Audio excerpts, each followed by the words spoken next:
fellow book lovers, my name is Lizzie and this is my first ever video. This is my pug Katie. She's gonna join us while I talk about the books that I read last month, which was March of 2021. So if you don't know, March is Women's Herstory Month. So for March I read books written by only women. It was great. I have this huge stack here that I read. So it was fantastic. I think I got through 7.5 books. One I did DNF, but I'll talk about that later. So the first book I want to talk about is The Glass Hotel by Emily St. John Mandel. I did give this book a 5 out of 5. It's not exactly what I expected. I did think it was going to be more of a thriller. There are mentions of ghosts and like the past coming back and things like that. I thought that was really interesting. This was just such an easy read. I got through it super fast because it was so interesting I couldn't put it down. It follows a girl named Vincent, and I don't really want to give spoilers, but the plot twist that happens really affects her life and a lot of the people's lives that she interacts with.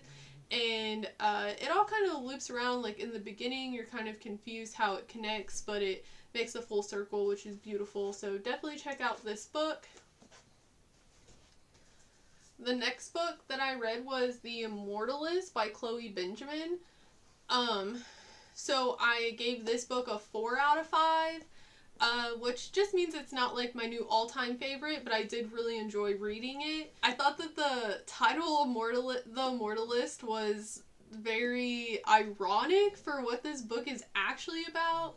It is kind of like a historical fiction. I thought maybe, I don't know what I thought it was going to, I thought it was going to be about immortals. It's not about immortals at all. So it's actually about 4 siblings that when they're really young, they go to like this psychic lady who tells everybody the exact days of their death and exactly how long they're going to live. And then you follow the 4 siblings through how that affects each of their lives and how it affects them living. It's a really neat concept. Like, you want to know exactly when you're going to die. After reading this, absolutely not. I don't think I'd want to know. So definitely check this out. The next book I have is Concrete Rose by Angie Thomas. So I love Angie Thomas. I love The Hate U Give. This is a prequel to The Hate U Give. I gave this a 5 out of 5. So what I thought was really interesting is that The Hate U Give is focused on Star and her life and the struggles that she's going through. If you've read it, you 100% need to read this. This talks about her father Maverick and his upbringing and the troubles that he kind of got into and why, and it explains him a little more. When you're reading The Hate U Give, you don't really know much about him. You just know that he does certain things and kind of has certain quirks, and this book really explains it. So it's really nice to get into his backstory, and I guess it does kind of give spoilers for The Hate U Give, but I think the intention is that you read The Hate U Give first and then you go and read this, which is what I would suggest, because that's how they came out, and I don't know, it'd be more interesting that way.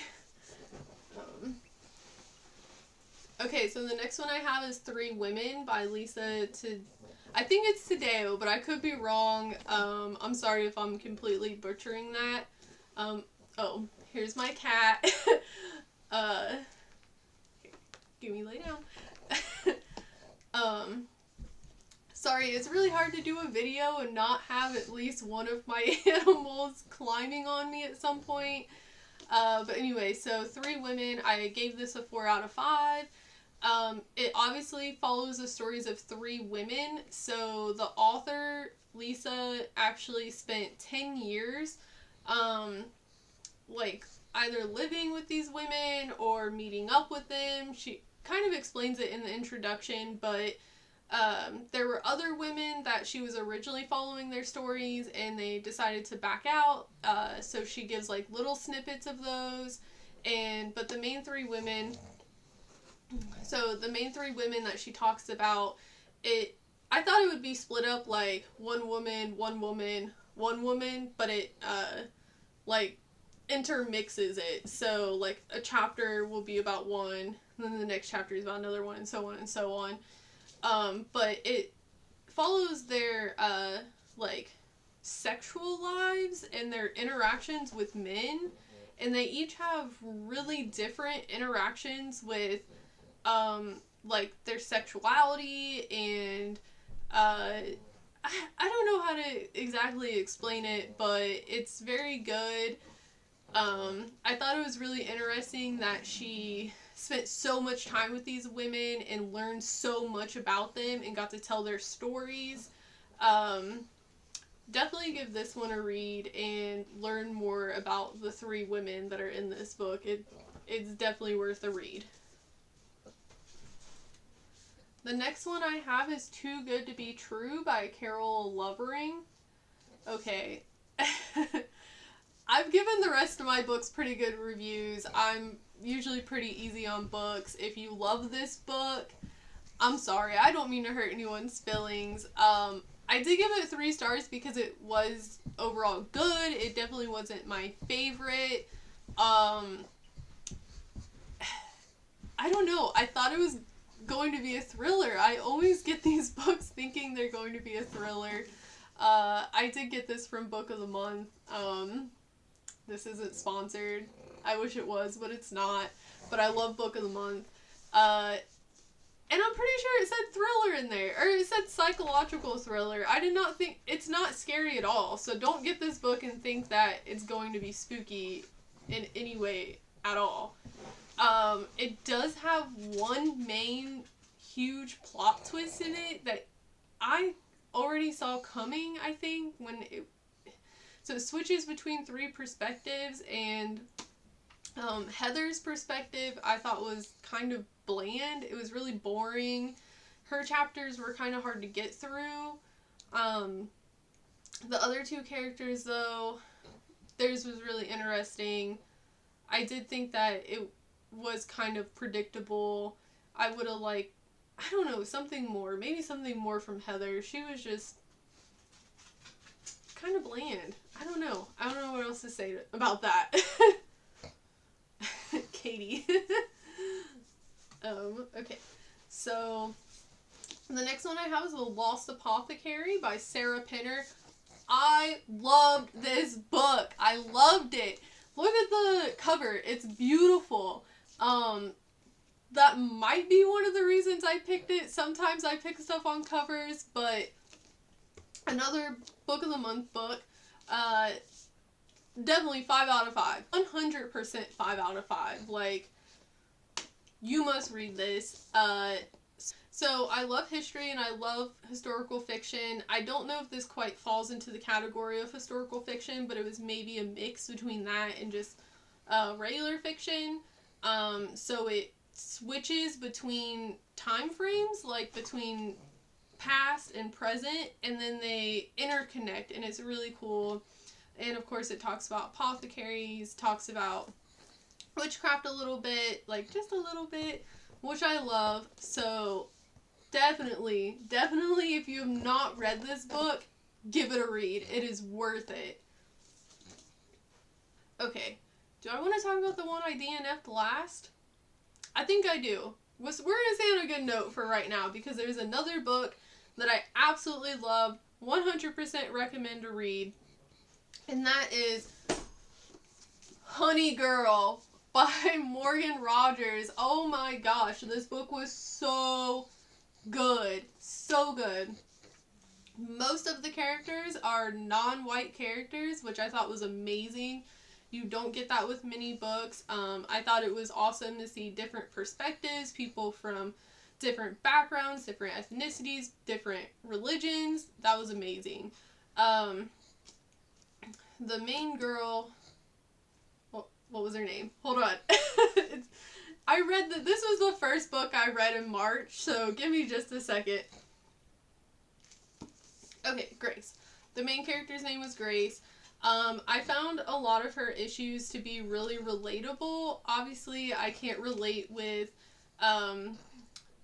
issues that she had because of her race, but other issues, I do also struggle with depression and kind of having that like quarter life crisis, not knowing like where I'm going in the world, not knowing what to do, and this book does a really good job of talking about that, like being in your late 20s and being so lost in life and not knowing what's going on, not knowing where you fit. Morgan Rogers explains mental health and depression in such a good way. It's really hard to find books that genuinely do that in a way that's not romanticized or, you know, just over the top. Like, she really explains it, and there's a beautiful ending. It just, I don't know, this book was beautiful. Like, give it a read. Okay, so the book that I DNF'd this month, and I only gave a 1 star to, which I am very easygoing on books. I love almost everything that I read. It's, I don't know, I just love everything. But this book, nope, I DNF'd it, and that is What Would Frida Do by Ariana Davis. So I know that I should have known this was going to be like a self-help book. Okay. But I thought it was going to be more of a biography. So maybe this is my problem, that I don't pay attention. But I think that the author does a good job of making this book, like, accessible, maybe? If that's the word. I feel like it's more for a younger audience. Like, there's pages that just have, like, artwork and quotes.